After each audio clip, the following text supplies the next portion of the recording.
بسم اللہ الرحمن الرحیم۔ فرانس کے بادشاہ نپولین نے امام حسین علیہ السلام کو خط کیوں لکھا؟ نپولین نے مسلمان ہونے کے بعد اپنا کیا نام رکھا؟ عیسائیوں کی اہل بیت سے محبت کا اصل راز کیا ہے؟ اور امام حسن عسکری علیہ السلام نے عیسائیوں کے متعلق کیا ارشاد فرمایا؟ اگر آپ انہی سب سوالات کے جواب جاننا چاہتے ہیں تو جڑے رہیے ہمارے ساتھ اس ویڈیو میں۔ ناظرین، تاریخ کے صفحات ایسے بے شمار واقعات سے بھرے پڑے ہیں جن میں عیسائیوں کی اہل بیت سے محبت دیکھی جا سکتی ہے۔ بلا شبہ اہل بیت علیہ السلام کی محبت ایسی خوشبو ہے جس نے نہ صرف مسلمانوں بلکہ دوسری اقوام کو بھی اپنی طرف متوجہ کیا ہے۔ غیر مسلموں نے جب ان ہستیوں کی سیرت کو پڑھا تو ان کی تعریف کیے بغیر نہ رہ سکے۔ کتابوں کا مطالعہ کرنے سے ہمیں معلوم ہوتا ہے کہ کئی عیسائی شعراء نے اہل بیت کی شان میں اشعار لکھے اور ان کو خراج تحسین پیش کیا۔ یہاں تک کہ ایک انگریز شاعر موسیو الیگزینڈر گیونل نے امام حسین علیہ السلام کے بیٹے جناب علی اصغر علیہ السلام کی شان میں 4000 اشعار لکھے، جس سے ہمیں اندازہ ہوتا ہے کہ غیر مسلم اقوام بالخصوص عیسائیوں نے کس قدر اہل بیت سے اپنی عقیدت ظاہر کی۔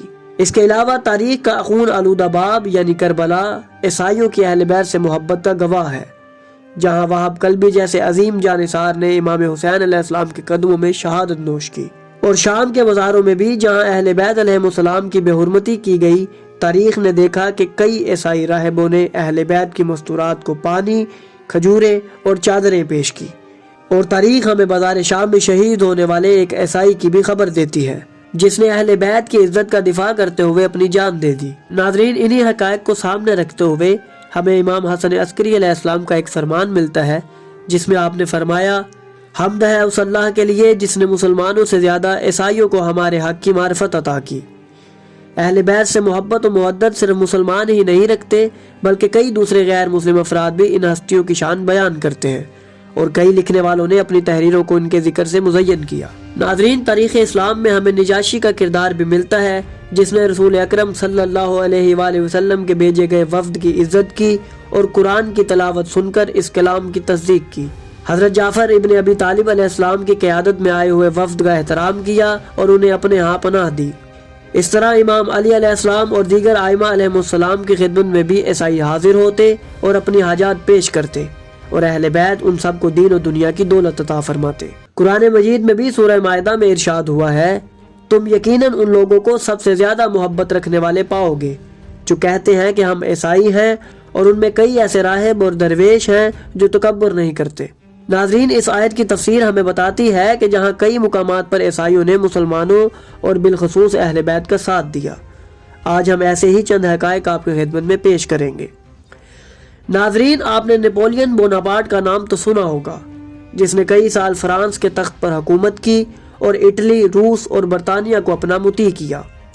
اس نے کئی فتوحات حاصل کی اور اپنی ایک عظیم سلطنت قائم کی۔ نپولین کے متعلق کئی ایسے شواہد ملتے ہیں جن میں اس کے اسلام قبول کرنے کا ذکر موجود ہے، یہاں تک کہ 1798 میں مشہور فرانسیسی اخبار دی گیزٹ نیشنل دی مونیٹر یونیورسل میں یہ خبر شائع ہوئی تھی کہ نپولین مسلمان ہو چکے ہیں، اور اس نے اپنا نام علی نپولین رکھ لیا ہے۔ ان تمام معلومات کو آپ ڈسکرپشن میں دیے گئے لنک کے ذریعے حاصل کر سکتے ہیں۔ ناظرین، اس کے علاوہ نپولین کے مسلمان ہونے پر تاریخ میں کئی مزید شواہد ملتے ہیں۔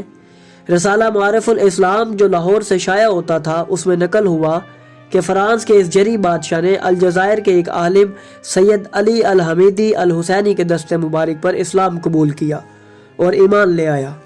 نپولین کا ایک استغاثہ امیر المومنین علی علیہ السلام کی بارگاہ میں بھی موجود ہے، جس کے الفاظ ہیں، اے خدا کے محبوب میری مدد کو آؤ، اے علی، اے سب سے عظیم ترین ہستی، اے میرے محبوب میرے دشمنوں کو تباہ کیجیے، اپنی مقدس تلوار سے ان کو مار دیجیے، اے وہ جو 5 میں سے ایک ہے، اے وہ جو 12 اور 14 میں سے ایک ہے، میرے پاس آئیے اور میری مشکلات کو دیکھیں، وہ مشکلات جو خطرناک اور گہری ہیں۔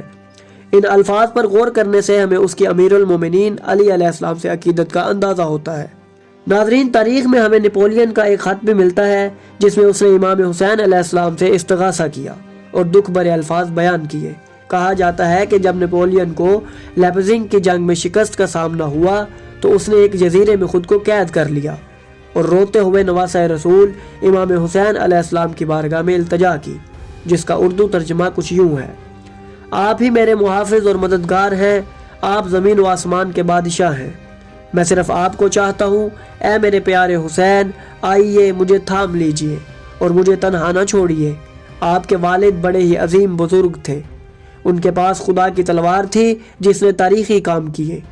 میری جان کے دشمن دن رات بھاگ رہے ہیں، لیکن میں سست اور کاہل ہوں۔ آپ کی مدد کے بغیر میں کچھ بھی نہیں۔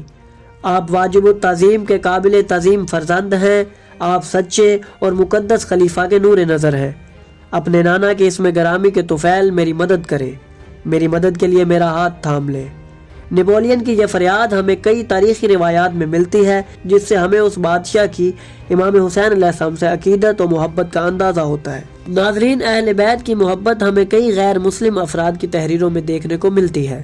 اسلام اور عیسائیت کے تعلقات کی تاریخ میں محبت اور احترام کے بے شمار واقعات موجود ہیں، لیکن یہ تعلق اس وقت اور بھی گہرا ہو جاتا ہے جب بات اہل بیت کی عظمت اور کردار پر آتی ہے۔ اہل بیت کی محبت نے نہ صرف مسلمانوں کے دلوں کو تسخیر کیا، بلکہ عیسائی دنیا میں بھی ان کے لیے گہری عقیدت پائی گئی۔ عیسائی علماء، پادری اور دانشور اہل بیت کے کردار کو عدل، قربانی اور انسانیت کا عملی مظہر سمجھتے ہیں۔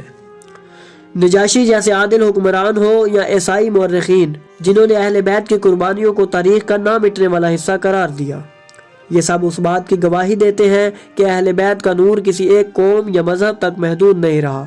یہی وجہ ہے کہ عیسائیوں کے دلوں میں اہل بیت کی محبت ہمیشہ قائم رہی۔ وہ انہیں ایسے خاندان کے طور پر دیکھتے ہیں جو خدا کی قربت اور حق کی خاطر ہر قربانی دینے کو تیار رہا، اور یہی محبت دونوں مذاہب کے درمیان ایک پل کا کام کرتی ہے۔ اگر آپ کو ہماری یہ کاوش پسند آئی تو ہماری ویڈیو کو لائک کریں، ہمارے چینل کو سبسکرائب کریں اور بیل آئیکن کو بھی دبا دیں تاکہ آپ کو ہماری آنے والی مزید ویڈیوز ملتی رہیں اور آپ علم سے مستفید ہوتے رہیں۔